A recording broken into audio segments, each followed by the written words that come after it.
No primeiro dia, que foi o dia 17 de dezembro, eu falei aqui em João, no capítulo 13, expliquei assim superficialmente o texto de Jesus tirando as roupas de cima, se despindo da cuequinha íntima, daquela roupa com a qual os homens se cingiam na antiguidade, botavam a vestimenta por cima e algo amarrado embaixo, que era esse cingimento íntimo, equivalente à nossa cueca contemporânea. E ele tirou as roupas de cima, que era uma vestimenta tecida de alto a baixo em uma única parte, sem emenda, e aí tirou também a roupa que cobria a sua nudez, daquele pano, e uma bacia foi sendo levada por ele enquanto ele lavava os pés de cada um dos seus discípulos. Pedro, quando viu a aproximação daquele ato chegar-se nas imediações dos pés dele, foi logo avisando para Jesus, os outros pés tu já lavaste, mas o meu tu não lavarás.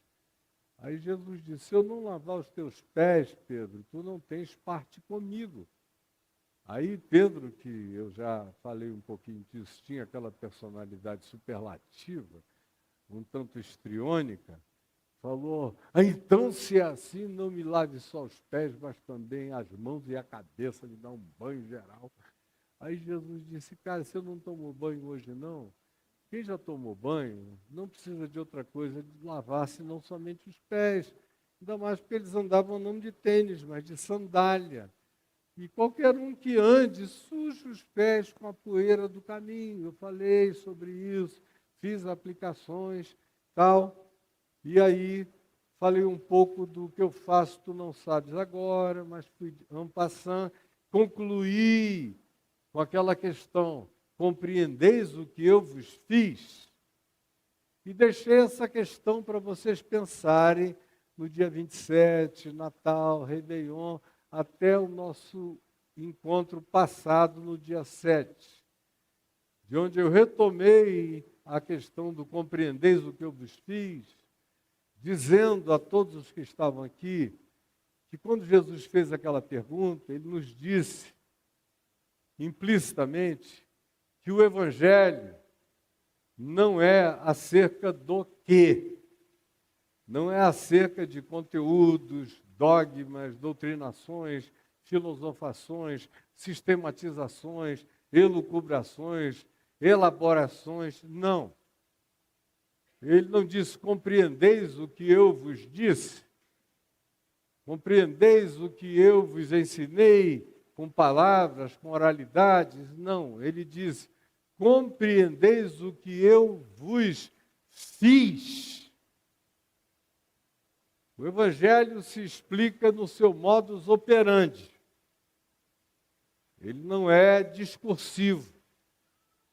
Ele não é grego na sua formulação e na sua postulação de filosofia de oralidade e de lógica de convencimento que fecha um determinado sistema que é batizado por um determinado nome filosófico ou de qualquer outra expressão ou natureza de pensar. Não. O Evangelho de Jesus tem a ver com o modus operandi da vida. Eu sou o caminho. Já define que tem a ver com a dinâmica de um pé depois do outro, do chão da existência, das minhas práticas. Quem quer ser meu discípulo, a si mesmo se negue, tome a sua cruz e siga-me, ande comigo. É como tem a ver com o modus operandi. Ele mesmo disse que aquele que é meu discípulo, aquele que quer fazer a vontade do meu Pai, é aquele que ouve a minha palavra e a pratica. Então ele diz também em João, no capítulo 7, no verso 14, se alguém quiser saber se o ensino dele é verdadeiro ou não é verdadeiro, ele não diz então que fique 10 anos numa montanha elucubrando a respeito do assunto. Não diz nada disso. E no domingo passado eu dei vários exemplos a vocês de que as pessoas que foram mais exaltadas por Jesus nas narrativas dos 4 evangelhos eram pessoas que não tinham nenhum pedigree religioso, filosófico, doutrinário, ortodoxo, de nenhuma natureza. Um centurião romano que não sabia de nada, mas acerca de quem Jesus disse: em todo Israel eu nunca encontrei uma fé como esta. É uma Ciro-fenícia que também não sabia de nada, mas acerca de quem Jesus disse: ó mulher, grande a tua fé, seja feito contigo conforme tu queres. É um gadareno que fica livre do dia para a noite das suas legiões de perturbações mentais e de loucuras e de alucinações, e que deixa toda aquela comunidade de Decápolis, das 10 cidades greco-romanas, perplexas ao verem o homem que era o louco do lugar e daquelas comunidades todas. Era aquele que enlouquecia em nome dos que não tinham voz, que não podiam falar. E ele enlouquecia tanto que ele faz uma denúncia de natureza política, que ninguém podia fazer. Quando Jesus perguntou: qual é o teu nome? Falando com demônios. O que o doidão disse? Legião é o meu nome, porque somos muitos. Quem é que podia denunciar a presença das legiões romanas acachapantes ali, a não ser um louco? Os loucos têm permissão para dizer tudo. E as ditaduras dizem: não, é só um doido. Davi usou desse expediente no Velho Testamento, quando estava para ser preso numa ocasião pelos filisteus. Ele começou a babar, a puxar a barba, a cuspir, virou os olhos, caiu no chão, estremeceu, ficou doidão. Aí os filisteus vieram e disseram: olha aqui, o cara que era o general de Israel enlouqueceu, está babando, mordendo a língua, doidinho, a gente não vai perder nem tempo com ele, tchau, maluco. E foram embora, e o Davi esperou o pessoal desaparecer, sumiu, limpou a barba e saiu bonitinho, porque os loucos têm concessões muito especiais, e alguns se passam por loucos com muita regularidade. Isso acontece nos ambientes mais variados, especialmente em família, porque se a pessoa se passar ou tentar dar uma de doida no ambiente de trabalho, ela vai ser dispensada rapidinho. Se for em qualquer outra instituição do Estado ou privada, ela também vai ser alijada ou colocada em ostracismo. O lugar onde os malucos têm mais espaço são 2 os lugares. O número 1 é a família. Tem um lugar absoluto para doidos. E aí fica todo mundo codependente do maluco, não é? Você não lhe surda, não faz isso não mexe nisso, senão a gente não sabe o que vai dar. E o cara vai deitando e rolando. Todo mundo aqui já teve alguma experiência dessa natureza, ou tem gente aqui até que já fez isso para passar melhor em casa. O segundo ambiente, onde o doido tem um espaço enorme, é na igreja. A igreja, na realidade, é o metro quadrado com mais maluco na face da terra. E eu estou falando de igreja, mais do que de mesquita. Tem mais maluquice no cristianismo do que no islamismo. No islamismo tem os doidos de olhos abertos que decidem ser terroristas e vamos lá, mas é de caso pensado. Você não vê ninguém babando ali, nem coisa alguma. Nada. Agora, na igreja do cristianismo, que não tem nada a ver com o evangelho também, isso é uma invenção do 4º século para cá, é o cristianismo que vocês dizem que é a bandeira de vocês, é uma construção do imperador Constantino que não tem nada a ver com Jesus. Mas no metro quadrado do cristianismo é onde habita a maior quantidade de malucos da face da terra. E é uma coisa impressionante, eu estou nessa desde que eu nasci. Antes de me converter, eu já convivia com os doidos da igreja. E minha mãe era presbiteriana, minha avó também. eu era obrigado a ir todo domingo de manhã. Eu comecei a olhar para um bocado de gente esquisita, muito pequenininho já, aqui, dizendo, meu Deus, o que será isso? E tal. Quando eu fui chegando na puberdade, eu falei, meu Jesus, é maluquice mesmo. Na adolescência, eu digo, eu não passo nem na porta, porque é gente muito doida. E aí depois eu me converti, o Senhor, Deus me enviou para cuidar da maluquice. Aí lá fui eu ser pastor, e pastor sério, atendendo gente, durante décadas e décadas e décadas, lidando com o turbilhão das loucuras. Uma vez dito isso, eu fecho esse parênteses para dizer que o que Jesus disse foi, como pergunta, compreendeis o que eu vos fiz? E eu estava dizendo isso para ressaltar o fato de que o significado do Evangelho não é aprendido a partir de elucubrações, de projeções, de logificações esmagadoras que supostamente sejam os nossos autoconvencimentos ou convencimentos para terceiros. Não. Jesus diz, como eu tinha feito referência em João, no capítulo 7, no verso 14, o seguinte: se alguém quiser saber se o que eu digo, se o que eu ensino é verdade, obedeça. Aí você vai ver o chão se abrir, você vai ver o mar se abrir, você vai provar a paz que excede a todo entendimento, você vai caminhar vitorioso sobre as fobias angustiosas, especialmente a mais pavorosa de todas, que é a fobia da morte, que vai ser tirada de você. Haverá uma chance nova para você fazer projeção dos seus olhares com esperança, com lucidez.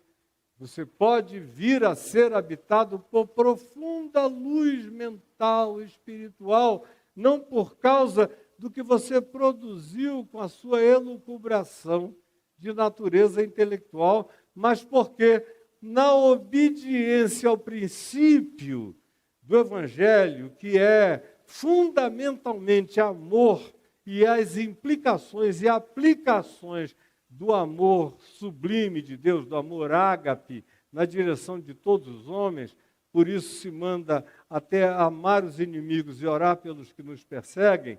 Quando a gente entende que esse nível ultra superior é de onde pode proceder toda a nossa libertação, todo o nosso equilíbrio, toda a realidade de que ninguém vai ter poder sobre mim, porque se o meu inimigo não consegue me fazer odiá-lo, ele não tem poder sobre mim. O poder que ele tem é se ele conseguir me fazer odiá-lo, aí ele fica meu dono. Aquele que me persegue tem poder sobre mim, se eu disser, ai meu Deus, leve esse homem, pesa a mão sobre ele, acaba com ele, esmaga-o em nome de Jesus, pelo amor do teu nome. Eu der uma resposta odiosa ao espírito persecutório dele, eu me torno escravo dele. Mas amar o inimigo e orar pelos que nos perseguem é nos colocarmos numa situação de libertação total, de qualquer que seja a atitude que se tente praticar como agravo contra a nossa vida, e tudo mais decorre daí. Aí Jesus diz, você quer saber se é verdade o que eu estou ensinando? Você vai ter que dar o passo para praticar. Eu estou falando em perdoar, você vai ter que aprender a perdoar. É o que vai te salvar. Você quer aprender a não cair em tantas armadilhas? Você vai ter que praticar o espírito de ser simples como as pombas e prudentes como as serpentes. Você deseja de fato ser feliz e bem-sucedido? Você vai ter que aprender as minhas antíteses em relação às teses planetárias. Feliz, bem-aventurado, Macários é o humilde de espírito, é o ser ensinável, é aquele que tem humus no ser, em cujo coração as sementes se enraizam, crescem e dão fruto. Bem-sucedido é aquele que é solidário, que chora, que se importa, que tem sentimentos para o próximo, para o outro. Macário, bem-sucedido, bem-aventurado é quem tem fome e sede de justiça, não para si mesmo, mas para todos. Buscam um mundo mais equitativo, mais equânime, com mais proximidade da justiça. O Macários, que é feliz espiritualmente no grego, o termo, o bem-aventurado, o bem-sucedido, o próspero, é aquele que é manso de coração, o que significa, em Jesus e na expressão grega literal, aquele que exerce controle como de uma fera raivosa, que tem rédeas pessoais de autodeterminação, de não liberação do seu ódio raivoso na direção de pulsões súbitas, de avanços contra o que quer que seja, contra quem quer que seja, porque o que daí decorre pode ser irremediavelmente desastroso com o tempo. O bem-sucedido, o feliz de Jesus, é aquele que tem uma mente limpa, que ao invés de ficar fazendo elaborações do mal, da maldade, da malícia, da armação, das teorias de conspiração, com elaborações perversas o tempo todo, ao contrário disso, é aquele que tenta olhar e fazer a projeção da realidade com o melhor senso de possibilidade de esperança em favor do meu próximo, a menos que ele se torne completamente demonstrador do oposto. Mas ainda assim eu já não confiarei nele, mas orarei por ele todo dia para que alguma coisa de boa o visite e ele seja salvo da sua própria condição, que é horrorosa para ele e é um desarranjo social, familiar, para uma quantidade enorme de outras pessoas. E assim vai. O bem-sucedido é aquele que é resiliente, que é perseverante, que sabe lidar com perseguições, com antagonismos, com objeções, com rejeições, e olha para cima e não se intimida e crê que foi assim também com todo tipo de gente boa que já passou pela face da terra. Aí você, quando decide botar o pé e dar um passo depois do outro, nesse chão do Evangelho, nesse caminho de verdade e de vida, você vai experimentando e vai descobrindo que o que Jesus diz é real. Funciona. Acachapantemente funciona. Se realiza, se torna benefício. Foi o que eu disse. Em outras palavras, incluindo também o que eu faço, não sabes agora compreendê-lo-ás depois, que eu falei sobre essa ansiedade de compreensões, que Jesus também deu a resposta dizendo, não vem da filosofação, mas vem da prática. À medida em que você vai vivendo o Evangelho, cada passo no Evangelho te responde o sentido da vida. E aí, eu falei 1 hora e tanto sobre isso no domingo passado. Aí hoje, eu vou prosseguir fazendo a seguinte pergunta no mesmo texto de João, no capítulo 13, para quem quiser abrir no seu celular, na sua Bíblia, de papel, de tablet, cuneiforme, do jeito que você quiser. Então está aí João capítulo 13. E é sobre o que eu quero falar?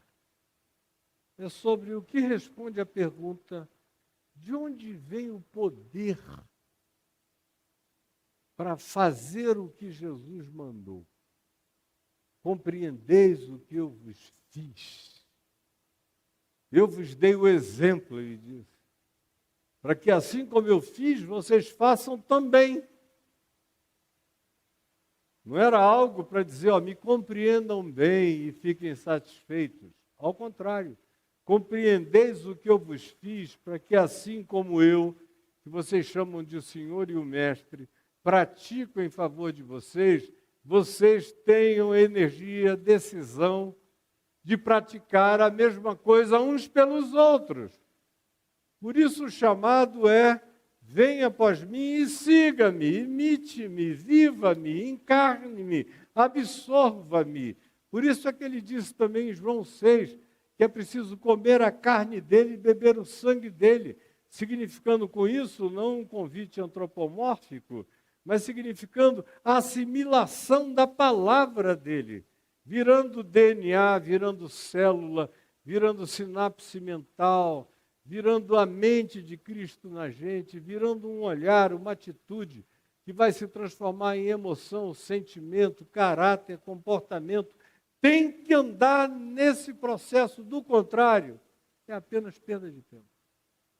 São anos e anos e anos de audição inconsequente do Evangelho, e o cara ainda tem depois a coragem de dizer: não, eu estou fazendo agora uma outra coisa, uma filosofia que eu aprendi oriental, porque está me ajudando um pouco mais na respiração.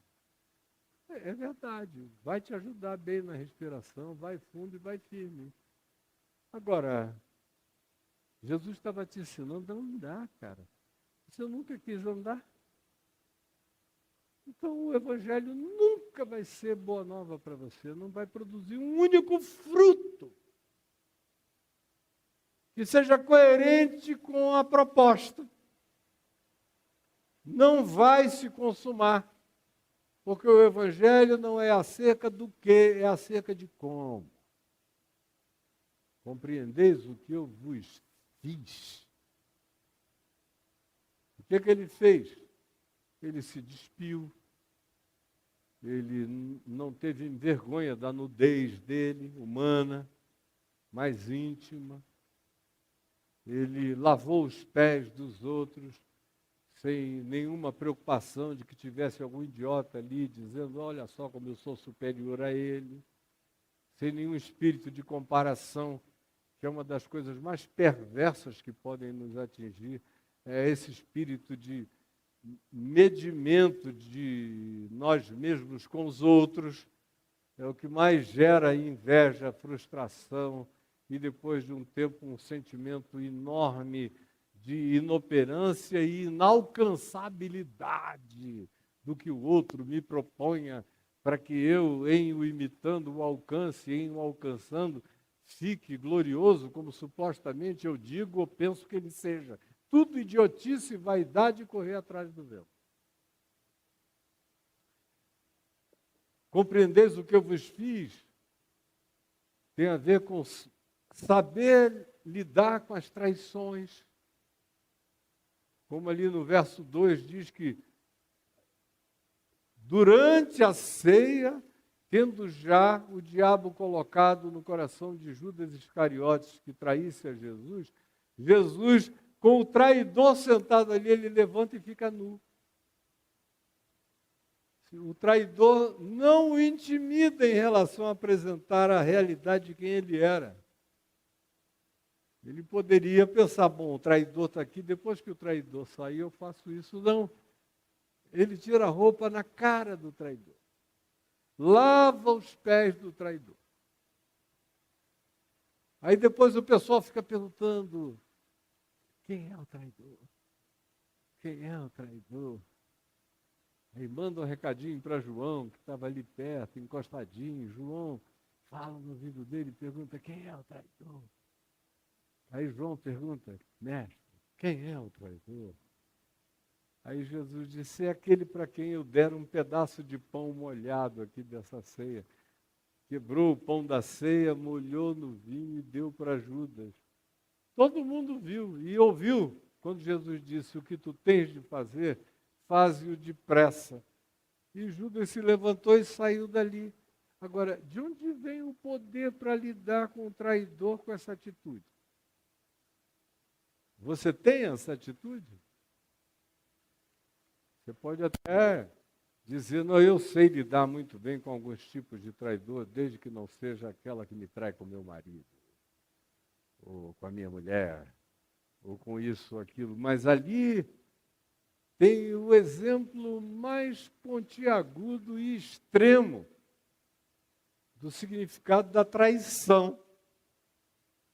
E Jesus lida com essa traição, passando por ela na nudez de si mesmo, sem cobrir a sua humanidade, sem medo de ser quem ele era e de ser absolutamente gente.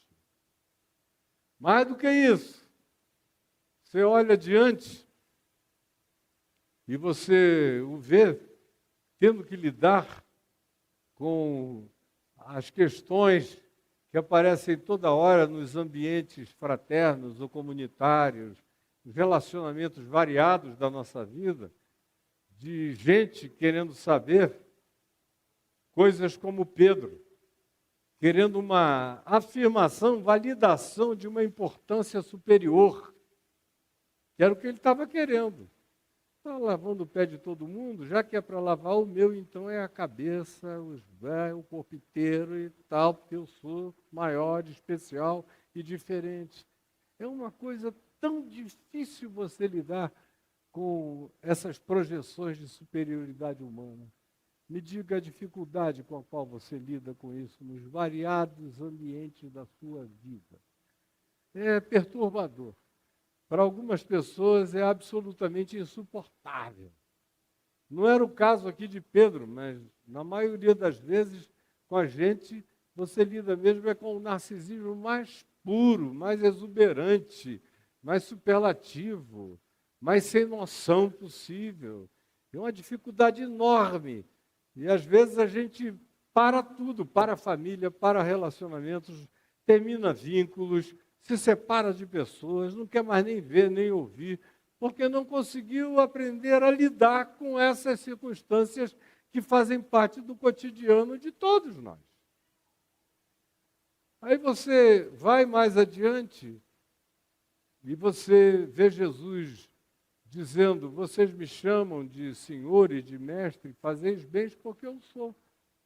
Mas assim como eu fiz com vocês, agora eu quero pedir que vocês façam isso uns aos outros, porque eu estou dando a vocês um novo mandamento, que vocês se amem uns aos outros assim como eu amei vocês. Aí essa é uma dificuldade horrorosa, porque perguntar, compreendeis o que eu vos fiz, é uma coisa, agora ver o pessoal fazer isso é que é outra coisa, que quase você não consegue ver, nem enxergar. É difícil você ver gente fazendo isso natural e espontaneamente. Dá uma frustração, dá uma sensação, como Paulo diz, de que você correu em vão, de que você labora, se dá, se desgasta, fala, ensina, mostra, e no fim continua tudo como Dante no quartel de Abrantes e ninguém se transforma em coisa alguma. É horrorosamente frustrante. E haveria uma quantidade enorme de outras coisas a acrescentar. É que eu estou circunscrito apenas a João 13. Se eu fosse me expandir pelo Evangelho, a gente ia ficar por muitos dias aqui. Mas a pergunta é uma só. O que me dá poder para, em compreendendo o que ele fez, fazer como ele fez? Porque esse é o objetivo. O objetivo dele não é: compreendam como eu sou extraordinário, olha só o que eu fiz. O objetivo dele é: assim se sou eu, o Senhor e o Mestre, e vos fiz essas coisas, eu fiz para lhes dar o exemplo, para que assim como eu lhes fiz, vocês façam também uns aos outros. Quem quer que seja o outro, onde quer que haja e habitem esses uns aos outros, do ambiente familiar a qualquer outro ambiente possível de relação humana, não tem apenas validade circunscrita a algumas ambiências, não. É no mundo inteiro, é em todos os vínculos da gente. Compreendeis o que eu vos fiz? O que eu vos fiz é para vocês aprenderem a fazer, a repetir, a reproduzir. Para que vocês sejam uma reprodução minha. Para que vocês sejam filhos do meu Pai.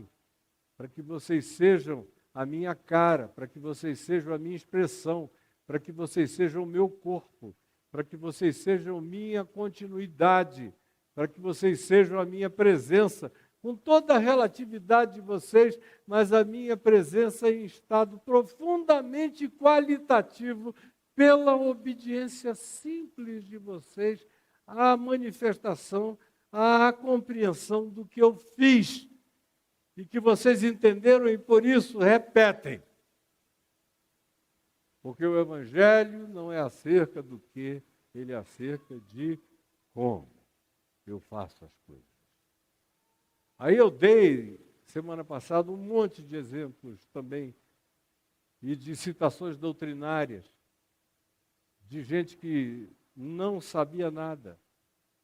E você vê a afirmação de Jesus, a afirmação de Paulo, a afirmação de Tiago, irmão de Jesus, acerca de que muitas dessas pessoas, mesmo não sabendo tanta coisa, tiveram a disposição de praticar o que souberam ou o que lhes foi mandado fazer, e o coração deles se convenceu do fato.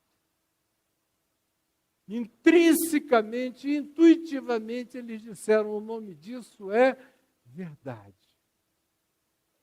E eu não vou lutar contra essa verdade. Mas de onde vem esse poder? Porque é preciso ter uma força muito especial para praticar essas coisas.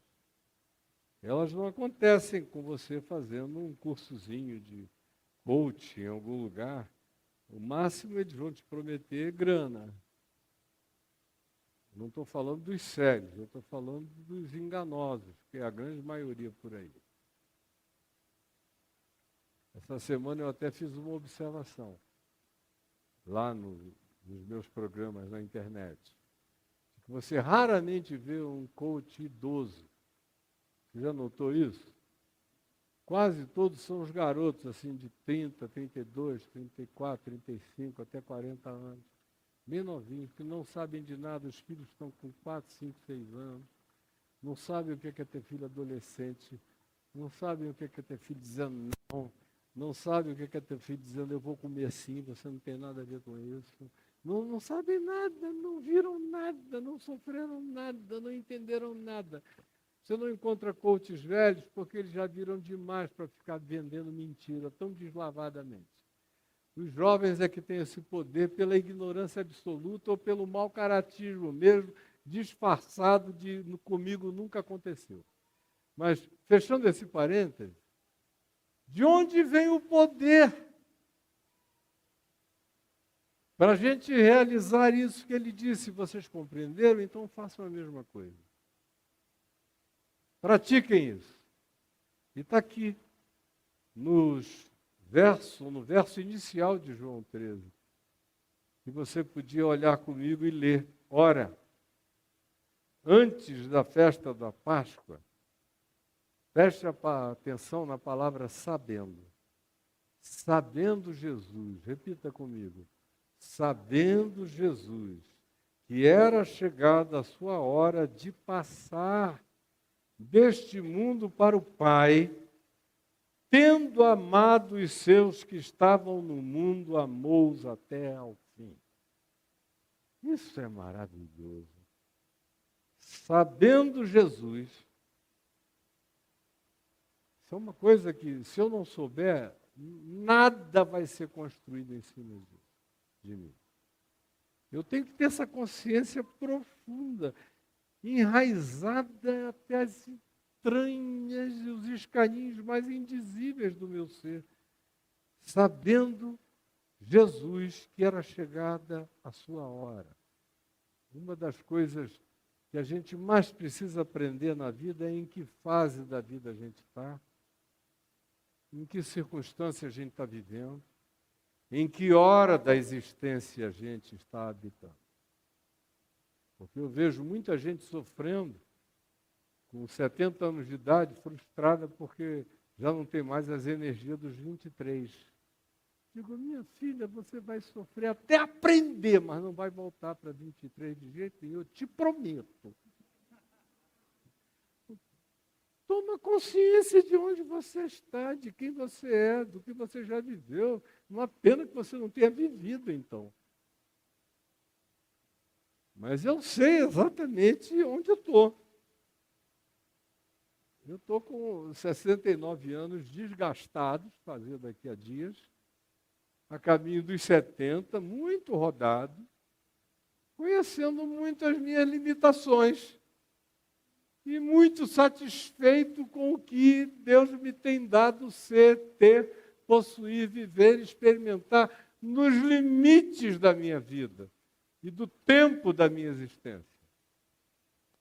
Sabendo que era chegada a sua hora, e é uma coisa que a gente tem que ir aprendendo, são os tempos da gente, as horas da gente, aonde a gente precisa já estar em relação ao que será. Porque tem o inevitável disso tudo, vai chegar uma hora de passar deste mundo para o Pai. A gente não sabe se isso vai acontecer na juventude, na meia-idade, ou já idoso, ou idosíssimo. Parte do que eu faço, tu não sabes agora, compreendê-lo-ás, quando chegar a hora, tu vai saber. Era bem velho, era bem novinho, era mais ou menos, mas está na hora de eu passar para o Pai, então tá bom, né? Você já está sabendo. Se prepare para cada estação da vida, sabendo que era chegada a sua hora de passar deste mundo, porque não só esse mundo passa, mas a gente também passa dele. E tem gente que não consegue admitir as duas coisas.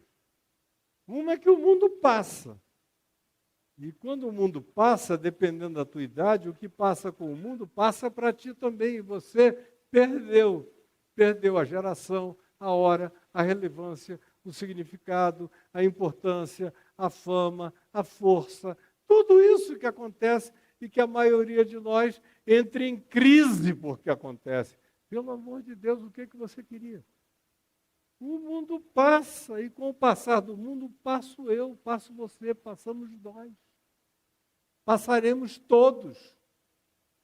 Nós temos 8 bilhões de seres humanos vivos no planeta Terra hoje, mais ou menos. E os cálculos conservadores, dos historiadores conservadores, eu, pelo menos, tenho cálculos muito menos conservadores, o que incluiria muito mais gente na contabilidade civilizatória. Mas vamos ficar com os cálculos conservadores. O que se supõe é que 120 bilhões de seres humanos nos precederam, antes desses 8 bilhões que nós somos agora. E todo mundo passou. E passou para todo mundo. E nesse nosso tempo aqui, não só passa para a gente, mas passa com uma rapidez brutal. E se você não tiver capacidade de atualizações regulares e mentais e espirituais, com bom senso, você vai ficando para trás amargurado e chateado e dizendo, a vida não me aproveitou.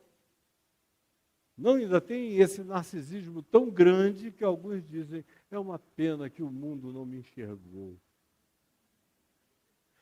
Cada vez tem mais gente assim. Eu fico bobo de ver um cara frustradíssimo, uma menina chocada, porque o mundo não me viu, não me deu nada, não me acharam. Eu com essa riqueza toda, com essa maravilha, com essa beleza, com tanto amor para dar, com tanta inteligência para despender, mas não me acharam. Era como se o Pelé tivesse se escondido numa gruta, próxima de Três Corações, passasse a vida chorando, porque não virou o Pelé. Cara, você não se apresenta para jogar, ninguém vai te achar, o mundo não te deve nada, ninguém está atrás de ti. Ninguém precisa de mim nem de ti. Tem peças de reposição para tudo no planeta o tempo todo. Cai na real o quanto antes. O mundo passa. Quando eu nasci, eu fui educado no século XIX, embora eu tenha nascido nos anos 50. Mas os anos 50, na minha terra, no Amazonas, em Manaus, a cultura ainda era da borracha, no século XIX. A cultura moral, a cultura comportamental, a cultura de estilo de vida, de prática relacional, de discrição, de silêncio, a cultura política, tudo era do século XIX. E eu vivi no século XIX até 1964, no século XX. Aí mudei para Copacabana, desci no aeroporto Santos Dumont, com aquele cheiro de diesel, de gasolina, a Baía de Guanabara, aquela inflamação de gente para todo lado. E olha, em 64, não é agora não. Aí eu caí no século XX.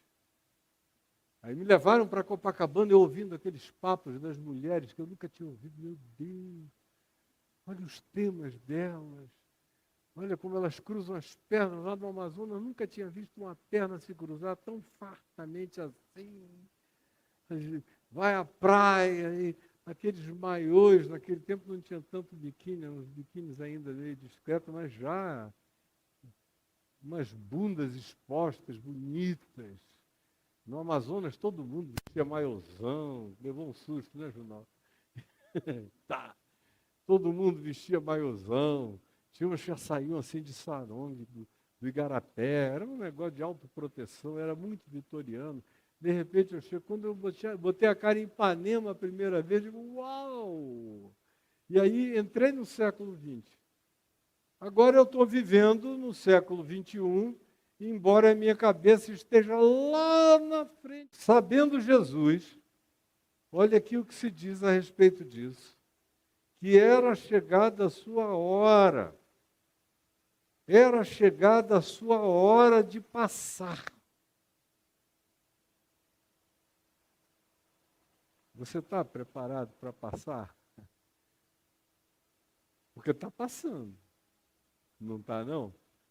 Você olha no espelho e diz, passou. Já não é mais a mesma coisa em nenhum aspecto da vida, está passando o tempo todo. Aí tem gente que faz força. Puxa para cá, repuxa para lá. Faz todos os puxados e puxadinhos. Meu Deus, está passando, e agora? O que eu vou fazer?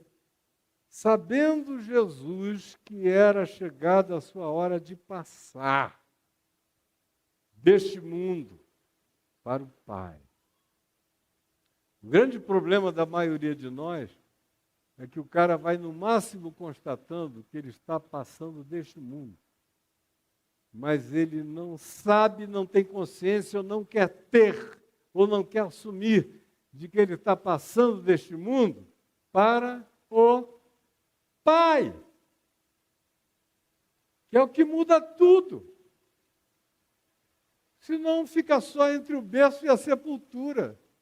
Fica só você e uma montanha de passamentos e de frustrações e de engelhamentos e de pés de galinha e de pele caída e de barriga mole e de mente que vai perdendo a lucidez e um monte de outras coisas que inevitavelmente se acumulam sobre a vida de todos nós. E a angústia crescente é porque o indivíduo, como é que ele vai ter motivação para lavar o pé do outro se ele está preocupado com o fato de que ele está passando? Eu estou passando, eu vou perder tempo lavando o pé de quê? Eu estou precisando que lavem a mim o tempo todo. Quero entrar num spa.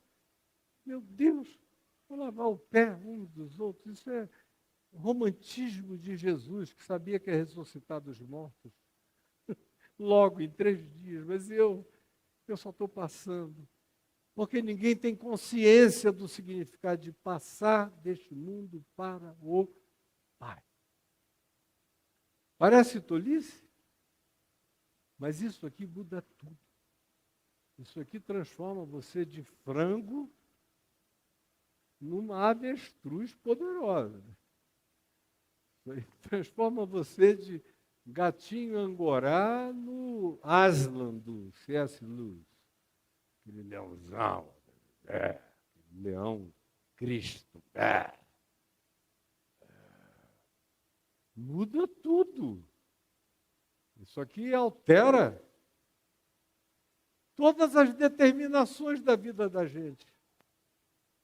Eu sei que eu estou passando todo dia. Minha mulher que está sentada ali tem a testemunha de como é tranquilo para mim saber que eu estou passando. Essa semana, por exemplo,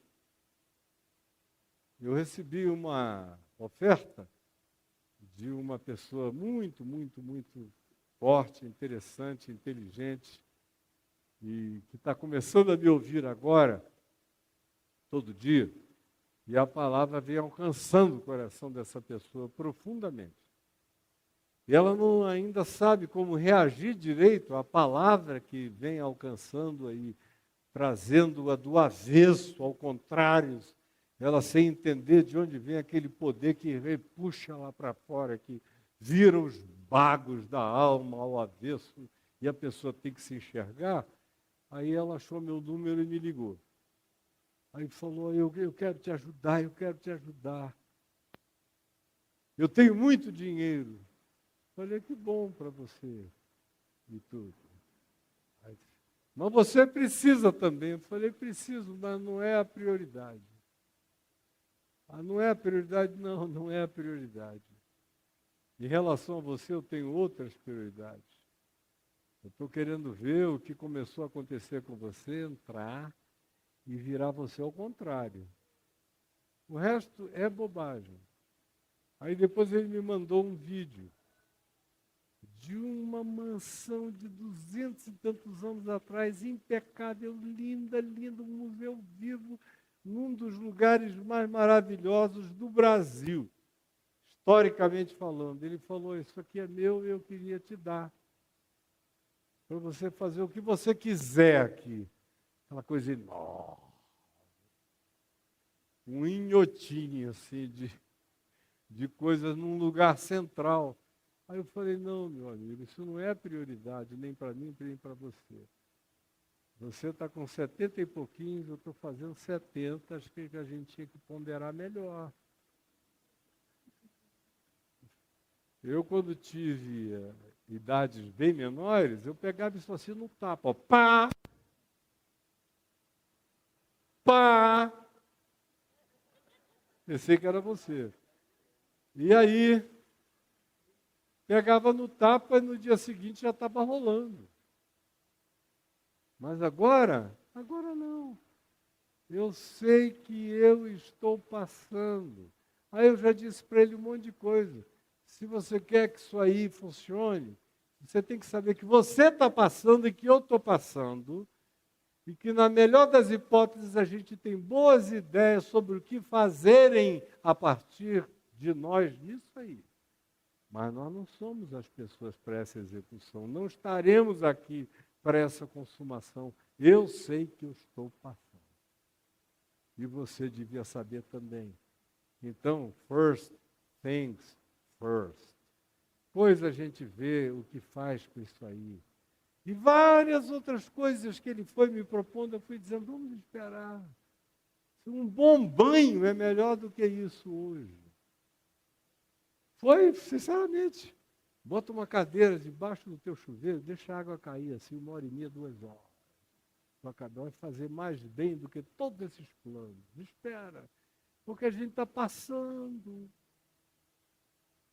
E não é porque a gente está passando que a gente não pode fazer, realizar, sonhar, propor, projetar, arquitetar, convidar, motivar, preparar outros para seguirem, enquanto a gente orienta, mas não é nenhuma sangria desatada. E eu, particularmente, não estou nessa de me afligir com nada. Eu estou tão feliz com a vida que Deus está me dando como homem idoso, com a utilidade que Ele está dando à minha vida na idade mais avançada. E quanto mais ela vier, melhor vai ser. Quanto mais próximo eu estiver de chegar na passagem para o Pai, mais relevante eu sei que serei.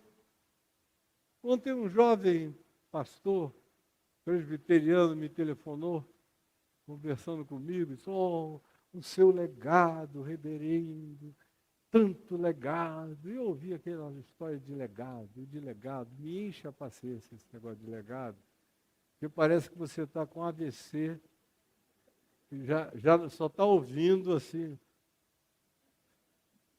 O cara está aqui vivão, ficando em pé todo dia, mais em pé do que ele, correndo, pregando milhares de vezes que ele não aguenta nem correr atrás da primeira corridinha minha.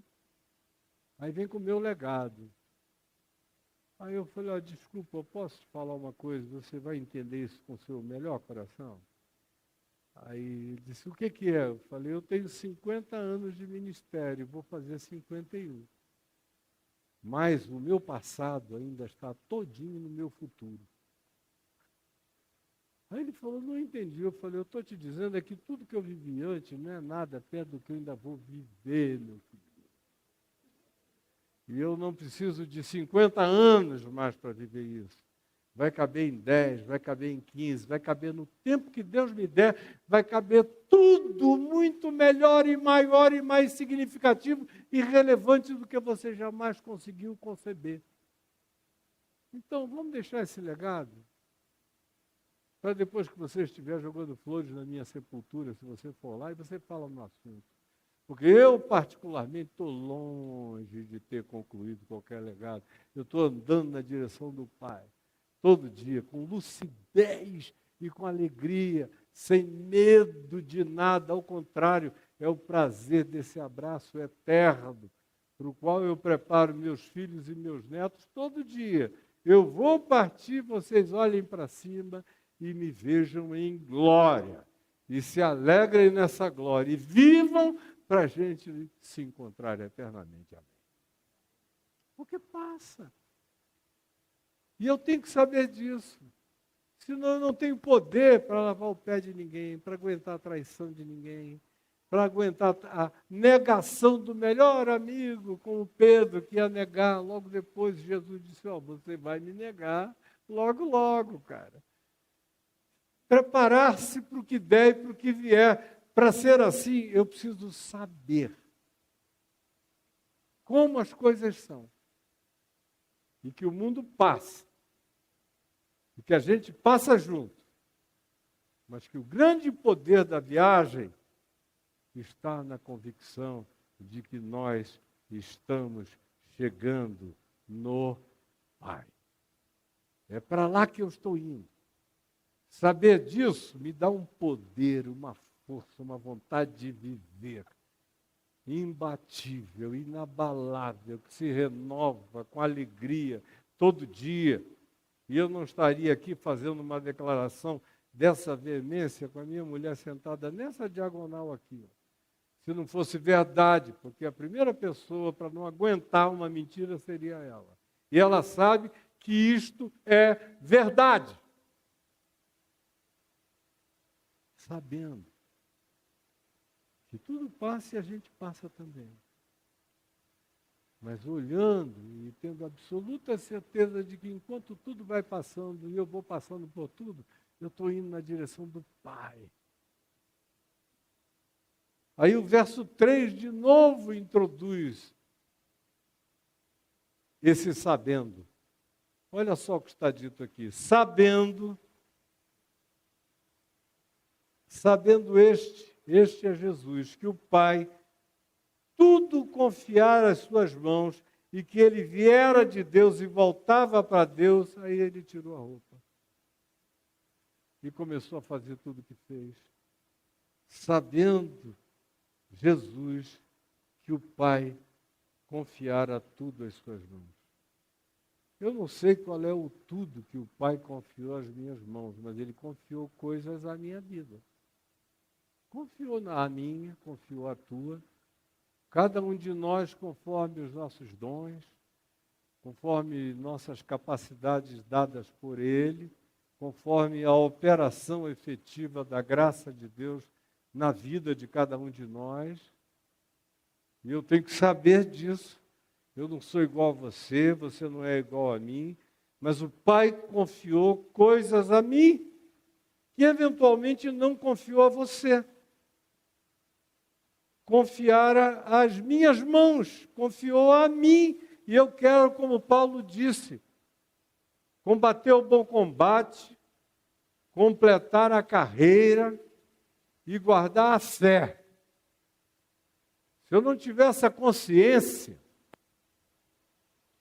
eu vou ficar absolutamente solto, perdido, flanando, asa deltando pela terra, sem botar o pé na realidade, sem erigir coisa nenhuma. Eu preciso, de fato, saber que existem coisas que foram dadas para mim e para mais ninguém. Tem a ver com a minha individualidade, minha individuação, minha capacitação pessoal, minha singularidade, maravilhosa, incompartilhável, única, absoluta, que Deus deu a mim, deu a ti, deu a todos nós. Cada um de nós carrega particularidades, singularidades incompartilháveis, absolutamente suas, e que precisam ser desenvolvidas. Eu preciso carregar dentro de mim essa certeza de que coisas foram confiadas à minha mão para eu realizar nessa vida, e não é um peso, para mim é um privilégio saber disso.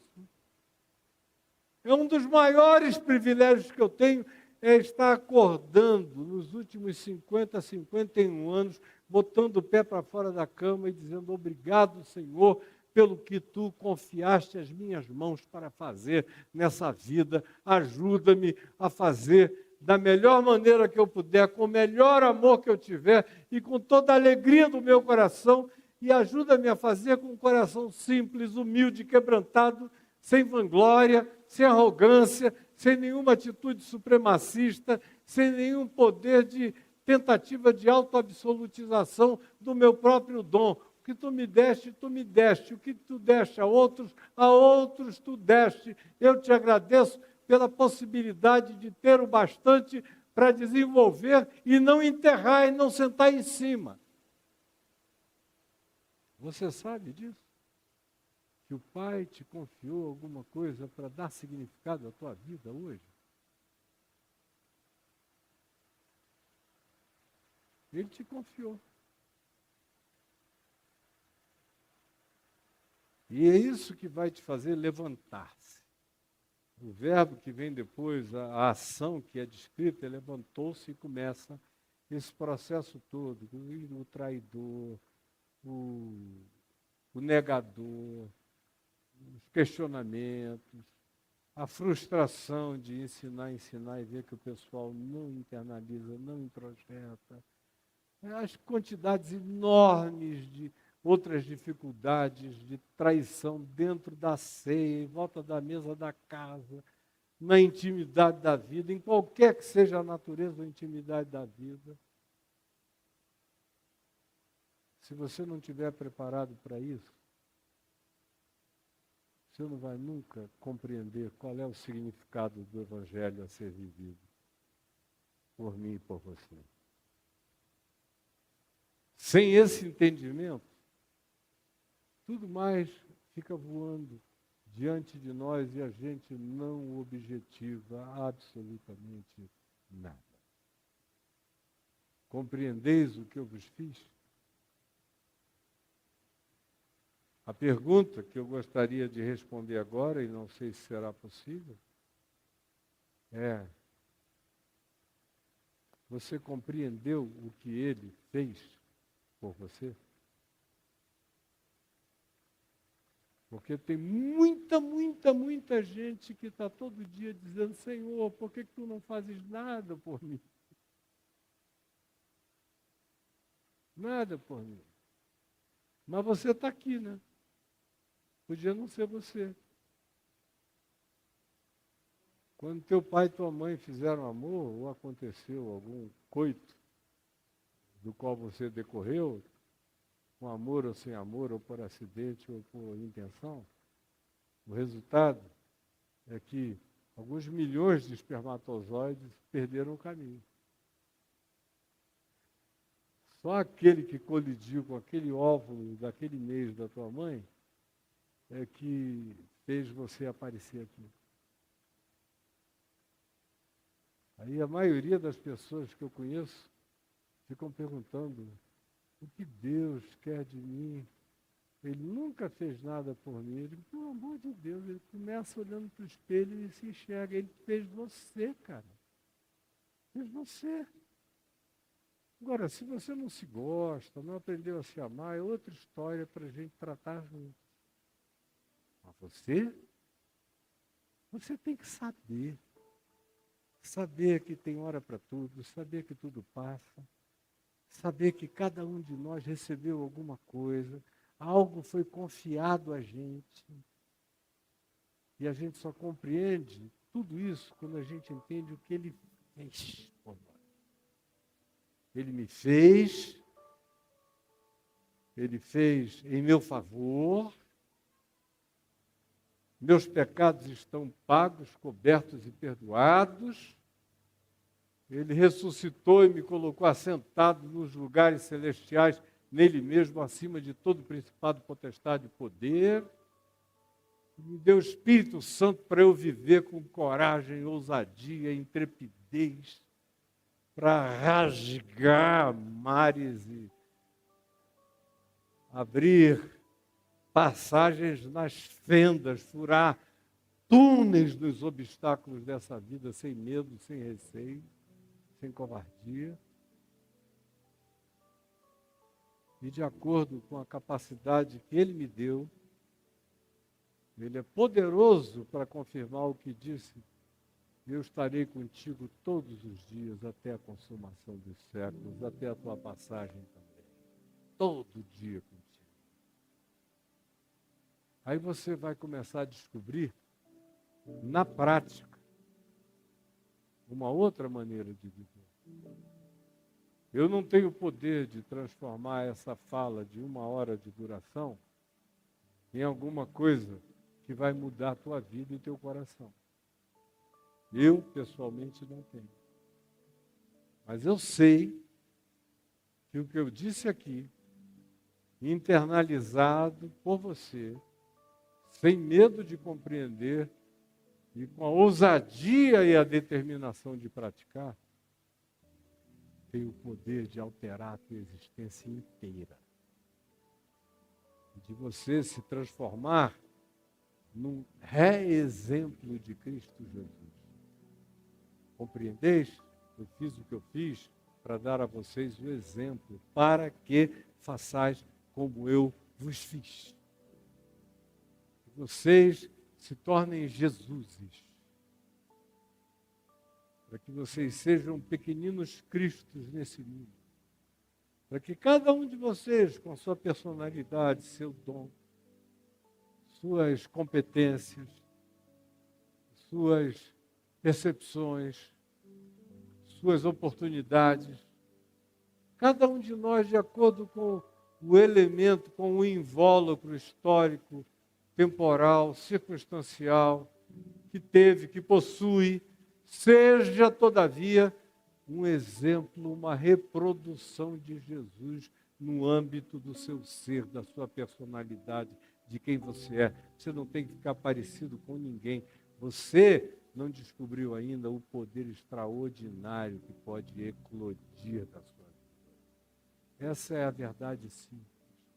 A maioria de nós ainda habita a mediocridade imposta pelo mundo e a covardia ou os condicionamentos impostos pela nossa sociedade, pelo curso deste mundo, pelo príncipe da potestade do ar, pelo espírito que agora atua nos filhos da desobediência, ou do medo, ou da covardia, paralisando a existência da gente, bloqueando a nossa cognitividade, para a gente não ver a simplicidade revolucionária do Evangelho que está posto aqui diante de nós.